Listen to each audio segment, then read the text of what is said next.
اعوذ باللہ من الشیطان الرجیم، بسم اللہ الرحمن الرحیم۔ السلام علیکم ناظرین، میں ہوں آپ کا ہوسٹ محمد عقیل اور ہمارے اس چینل میں آپ سب کو خوش آمدید۔ چلیے ناظرین شروع کرتے ہیں آج کی امیزنگ ویڈیو۔ دوستو آج کی ہماری ویڈیو مرمائڈ ہے۔ بہت سارے دوستوں کے کمنٹس آ رہے تھے کہ ہمیں جل پری کی ویڈیو کے بارے میں بتایا جائے، تو آج کی یہ ویڈیو جل پری کے بارے میں ہے۔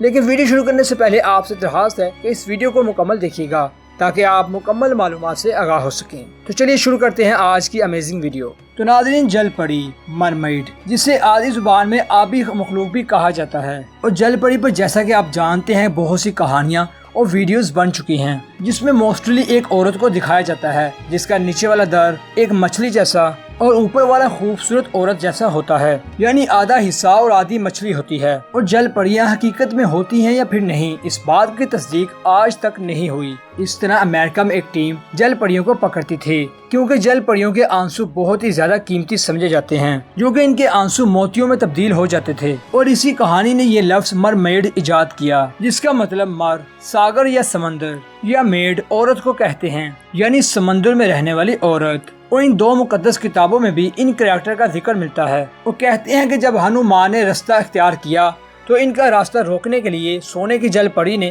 ان کا ہر طرح سے راستہ روکنے کی ممکن کوشش کی، مگر وہ ناکام رہی۔ اور دریائے شام میں ایسے انسان کو دیکھنے کے لیے کوشش کی گئی کہ جس کا اوپر والا حصہ انسان کا اور نیچے والا مچھلی جیسا تھا، اور اس کی سطح تاری تھی۔ اور اگر آج بھی خواب میں ایسے انسان کو دیکھا جائے تو اسے خوش بختی سمجھا جاتا ہے۔ اور امام ذکری رحمت اللہ نے اپنی ہزاروں سال پہلے لکھی ہوئی کتاب میں عجائب المخلوقات میں اس کا ذکر کیا ہے کہ ایک آدمی بادشاہ کے پاس اس قسم کی مچھلی شکار کر کے لایا جو آدھا انسان تھا اور آدھا مچھلی، اور بادشاہ نے جب اس سے بات کرنا چاہی تو اس کو بادشاہ کی زبان سمجھ نہ آئی، اور بادشاہ نے اس آبی انسان کو گہرائی تک پہچاننے کی کوشش کی۔ اور پھر اسی طرح بادشاہ نے ایک عورت کی اس کے ساتھ شادی کروا دی، اور پھر ان دونوں سے ایک بچہ پیدا ہوا، اور وہ بچہ اپنے ماں باپ دونوں کی زبان سمجھتا تھا۔ تو بادشاہ نے اس بچے سے پوچھا کہ تیرا باپ کیا کہتا ہے؟ تو بچے نے جواب دیا کہ وہ کہتا ہے کہ تمام جانوروں کی دم ان کے نچلے حصے میں ہوتی ہیں، مگر یہ کیا وجہ ہے کہ ان کی دم ان کے چہرے پر ہوتی ہے؟ یعنی کہنے کا مطلب کہ وہ انسانوں کی داڑھی کو ان کی دم سمجھتا تھا۔ اور یہاں پر سوچنے والی بات یہ ہے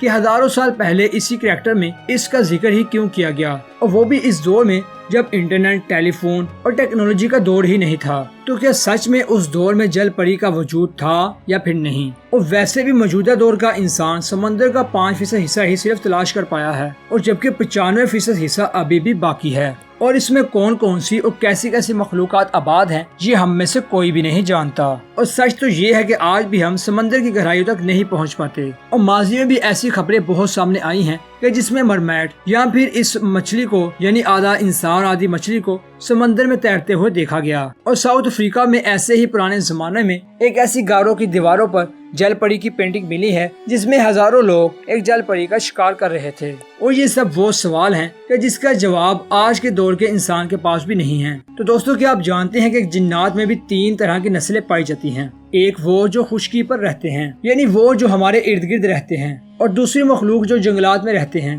اور تیسری نسل وہ ہے جو پانیوں میں رہتی ہیں، جسے حواس کہا جاتا ہے۔ اور شاید ہو سکتا ہے کہ یہ وہی جنات کی نسل ہو جو کہ جل پری کی روپ میں ہیں، کہ جسے لوگوں نے دیکھا ہو۔ اگر مجھے جنات کے بارے میں الگ سے ویڈیو بنانی پڑے تو کمنٹس میں اپنی رائے کا اظہار ضرور کیجیے گا۔ تو دوستو، یہ تھی ہماری آج کی مختصر ویڈیو۔ ہم امید کرتے ہیں کہ آپ کو یہ آج کی کوشش بھی کافی پسند آئی ہوگی۔ ویڈیو پسند آنے کی صورت میں ہمارے چینل کو سبسکرائب، لائک اور شیئر ضرور کر دیجیے گا۔ دوبارہ جلد حاضر ہوں گے ایک اچھی اور نئی ویڈیو کے ساتھ۔ اجازت دیجیے، اپنا خیال رکھیے گا، تب تک کے لیے اللہ حافظ۔